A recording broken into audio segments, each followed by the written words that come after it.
Kote komekeleza egamba. That is the court counsel.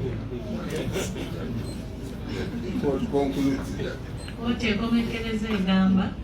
bail must be refused to prevent further risk to victims and to ensure the timely administration of justice. Kote okusaba kwamwe okweyimirira n'enkugaana ku lw'obwenkanya. And it goes on, instead we are still reading Era negenda maaso n'egamba that the applications such that they take note of okusaba kwamwe okw'okweyimirirwa that the applications HCT 06 CR CM 0015/2025 omwali fayiro namba 15 ey'omwaka 2024 0016 of 2025 0016 then 0017 ne 0017 then 0021 ne 0021 for bail by the applicants bateekamu okwokweyimirirwa are hereby dismissed. kooti fayiro ezo n'ezigoba. Kooti fayiro ezo n'ezigoba. Mukwano gwange olunaku olwaleero ebintu byongedde okwonooneka, ebintu byongedde okubeera ebibi. Kansooke nkulageko mu kooti embeera ebaddemu. Eddy Mutwe tebamuleese wamu ne AGALIWO Kivumbi, baleeseeko baana balenzi babiri. Sooka olabe wano.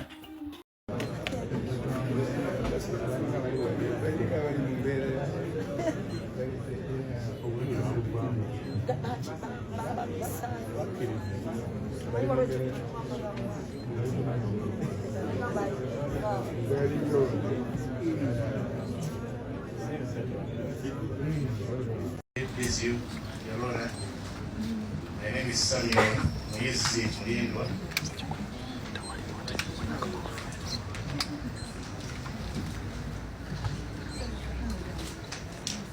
Your Honor, I appear jointly. Embeera ebadde mu kooti ebadde ya kazigizigi oba ebadde nzibu. Kati kyengenda okukola kansooke nkulaga Shami Malende eyakedde ennyo ku kooti n'ebigambo bye yabadde ayogera nga yakatuuka mu ssuubi ery'amaanyi nti baana balenzi bano bonna babadde bakuweebwa bail. Wenva ewa Shami Malende then ngenda kukuzzaayo wali lwaki Eddy Mutwe n'AGALIWO Kivumbi tebaleeteddwa olwaleero. Wabula ng'ate era babadde ku vidiyo. Kasooke tulabe Shami Malende wano eddakiika emu then tutambule tutrackinge back wali ku nsonga enkulu then nkunnyonnyole n'ebivudde mu kooti byonna mu bujjuvu ate tujja gende wa Madubarah. Omusango guno gutandika okubeera ng'omulamuzi aguyita kuba ruling eno era esetingiddwa ku ssaawa 8 naye ng'ebya kooti bwe mubimanyi tuba tulina okubeerawo mu biseera okuba nti emisango gino gya byabufuzi essaawa yonna tomanya akabadde ke bakuzannya. Njala kwebaza bannamateeka bannange bwe tuli mu musango guno nga tukulemberwamu Kanso Samuel Muyizi, Kanso George Musi, Kanso Kaziwe Majerani n'abalala bangi nnyo, era tumanyi nti nabo bali mu kkubo essaawa yonna okulaba nga batuuka wano. Abakulembeze bannange Meya Florence Namayanja n'abalala mwenna, Comrade Katongole Julius yatuuse dda wano, tulina ne Comrade Dennis Site bonna batuuse dda wano. Tuli basanyufu nnyo era twagala kwebaza buli omu okuba nti mulaga solidarity. Bannamawulire mwenna mwebale nnyo, mwebalire ddala kubanga mmwe mukola omulimu ogulaga eggwanga kiki ekigenda mu maaso. So ffe tujja kuyimirirawo, nze nabasuubiza nga Shami Malende nti gino emisango tugenda kuba nga tugikola nga ku bwereere okusobola okuyamba bannaffe nga naffe contribution yaffe ku struggle eno ey'okuleeta Uganda. Exactly. Oyo nno abadde Shami Malende ng'ayongera okuba nti awa obweyamo bwe. Agamba nti ye yeewaayo okubeera nti awolereza abasibe bonna. Kitakiba nti n'ensonga eyakusibya yali nsonga ya byabufuzi. Olunaku olwaleero ennaku z'omwezi 22 Augusito omwaka 2025 lwe lubadde olunaku mulindwa, olunaku olw'okuwuliriza omusango oba okuwuliriza ensala ya kooti ku kuwa Eddy Mutwe bail, AGALIWO Kivumbi bail Gaddafi Mugumya bail wamu ne Smart Wakabi bail. Ennaku z'omwezi 22 Agusto omulamuzi lwe yali yatugamba era bannabyabufuzi naddala ab'okusaidia NUP wamu ne b'eŋŋanda z'abasibe bano bakedde mu kooti wali e Masaka nga bonna balindiridde kuwulira omulamuzi at least wagamba nti mugende mweyagale. Kati bwe tutuuse mu kooti ekibadde kisuubirwa kyekyokuba nti abasibe bonna bana bagenda kuleetebwa mu bujjuvu. Bonna Eddy Mutwe Akilewo, Gaddafi wamu ne Smart Wakabi. Wabula mu kooti baleese abantu babiri abo boolaba ku screen. Smart Wakabi ono ayambadde essaati eringa eya grey ate mwana mulenzi oli ayambadde essaati eyakirira ye General Gaddafi. Kati ku screen tubadde mu kooti naye nga ate ababiri Eddy Mutwe wamu ne mwana mulenzi Akilewo Kivumbi bo mu kooti tebaliimu, babatadde ku screen oba ku TV ku ka TV kwe babadde. Kankulage wano omusango babadde bagufollowingira ku ka TV. Nsonga ki eretedde Eddy Mutwe obutamuleeta ne Akilewo Kivumbi? Emisango egivunaanibwa bano egy'e Masaka giba gina kuwulirwa mu kooti yaawa y'e Masaka. Wabula ojja kujjukira nti omulundi guli wiiki ewedde bano we baaleetebwa mu kooti y'e Masaka mu buliwo we bamaliriza bwe bati okuwuliriza ebyali bivudde mu kooti mu kaseera nga baddizibwa mu komera e Masaka. Abasajja babakwata ne babaleeta kipayopayo e Kampala paka Kanyanya mu Kawempe Magistrates Court eyo nno gye baasomerwa emisango emipya. Ntegeeza Eddy Mutwe ne munne Akilewo Kivumbi emisango egyabasomerwa gya kukola duyiro w'ekinnamagye. Egyo gye misango egyabasomerwa. Kati bwe bamaliriza basomera emisango abantu bangi baali bamanyi nti baali bakuddizibwayo e Masaka. Wabula olunaku olwaleero we bataleeteddwa mu kooti e Masaka kyongedde okutegeerekeka nti Eddy Mutwe n'Akilewo Kivumbi babadde baleeteddwa just ku Zoom oba okukozesa omutimbagano ne babanga kooti nabo bawuliza mpulize mu kkomera. Wabula ekkomera lye babaddemu tebabadde mu kkomera ly'e Masaka, babaddewa bali Luzira upper prison. Aba babiri boolaba ku screen bo bakyali e Masaka gye bakyawera ennembera n'emisango. But Eddy Mutwe n'Akilewo Kivumbi abo bali Luzira. Jjukira nti nga tumaliriza olunaku olwaleero nga 22 Agusto Eddy Mutwe ne munne ate omwezi ogujja Septemba nga 8 balina okuddizibwayo mu kooti eya Kawempe Magistrates Court ku misango emipya egyabateekebwako. Kati ate bano ababiri bambi ate balina okulaba nti bawuliriza ekinaasalibwawo omulamuzi owa saidi zewa ez'ekanyanya. Era naye waagaana okuba wa beiru kitegeeza emisango bakyawena ennemba negiwerako. Awajja vaawo kalumanywera w'amaanyi. Olunaku olwaleero bano beiru ebammiddwa baganya okuba wa beiru era ng'omulamuzi abigobye application ze babadde baakola ez'okuba nti no basaba beiru. Ebifaananyi ebimu ku byolaba ku vidiyo eno byebya Joel Ssenyonyi wabadde wali mu kooti. So omulamuzi agambye nti nedda ssebo eza application ze mwakola nzigobye tewali yadde eddakiika emu kubeera nti muweebwa beiru. So bannamateeka b'ekibiina ki National Unity Platform abadde bakulembeddwamu omubaka omukyala wa disitulikiti y'e Kampala Shamim Malende amaaso gabamyose era ne batunula mu mbeera nga tebabitegeera olw'okusalawo okubadde kusaliddwawo omulamuzi mukadde ako.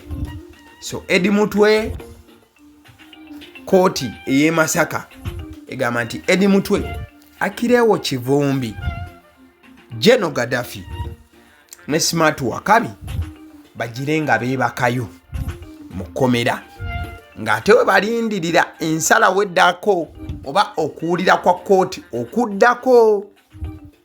Awo tumalirizawo mukwano gwange by'e Masaka nga tusoose ne tubiteekako ebbali. Mwana mulenzi Madubarah mukyamujjukira mukwano gwange. Omanyi yali musajja wa social media nnyo, but ensangi zino engeri gy'amaze akaseera ng'abamu temumulaba muyinza okulowooza nti musajja wa Katonda taliyo. Olunaku olwaleero omukulu David Lewis Rubongoya azze n'abeerawo era abadde mweteefuteefu okubeera nti yeeyimirira Madubarah wamu n'abalala singa wabadde waliwo omukisa.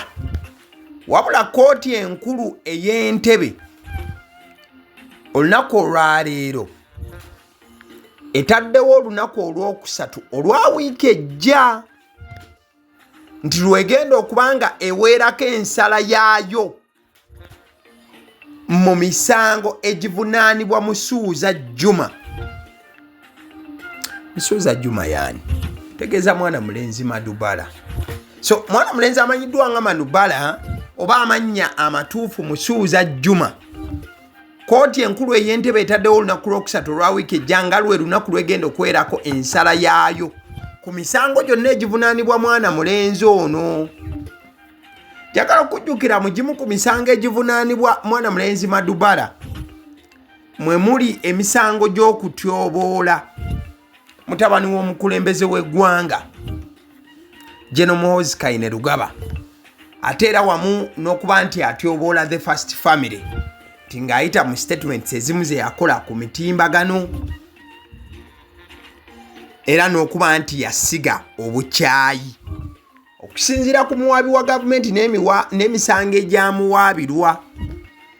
So olunaku olwaleero ng'ennaku z'omwezi 22 Augusito mwana mulenzi ono lwalabiseeko mu kooti eno ku misango gino era nga bagamba nti yasiga obukyayi mu bantu ne sekusiga yenna bwe yali ng'alina statements z'akola ezisobola okuba nti zikola okwawulayawula mu bantu.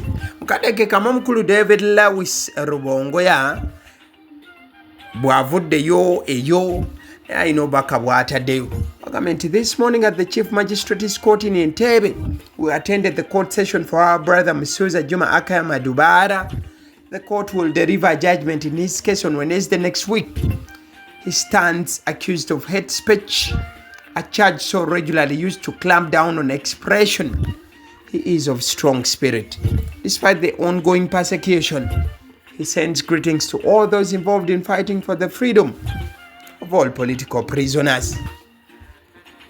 David Lewis Rubongoya agamba nti mwana mulenzi amanyiddwa nga Musuuza Juma oba Madubarah tinewankubadde agenda kusalirwa oba agenda kuweebwa ensala wiiki ejja ku lwokusatu taweddeemu maanyi era akyaweereza obubaka eri buli munnastruggle na buli muntu yenna atakabana okulaba nti wabaawo enkyukakyuka mu ggwanga.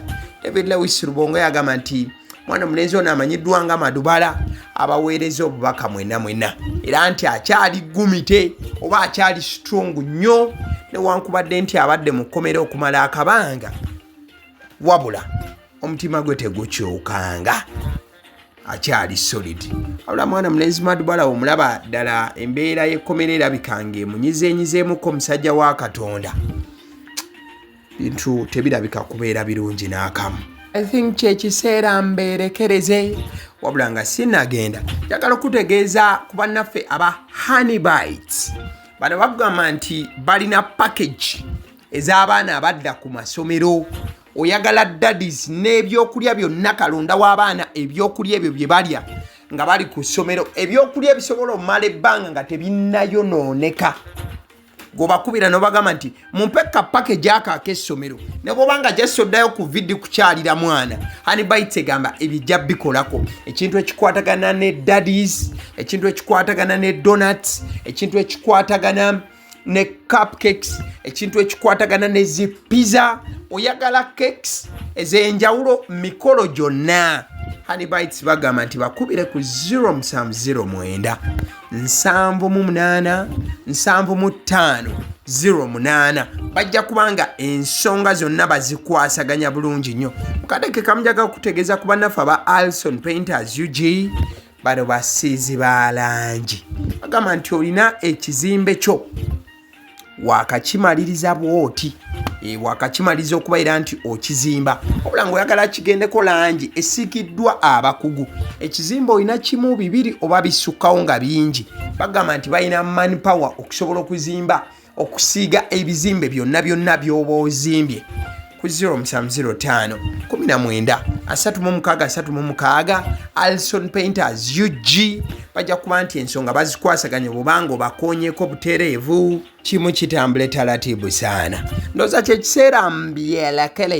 mberekereze kyentegeeza eddoboozi nga bulijjo eddoboozi yenze abasiddi omusunsuzi era nze ntuula emabega w'omuzindaalo ly'eddoboozi lino okubeera nga nkutuusaako information nga bweba etuuseewo butereevu. Kyolina okukola kyakuba nti osubscribinga ku mukutu guno okubeera nti olikinga video at the same time commentinga kikyolowooza ku mboozi eno. Thank you so much.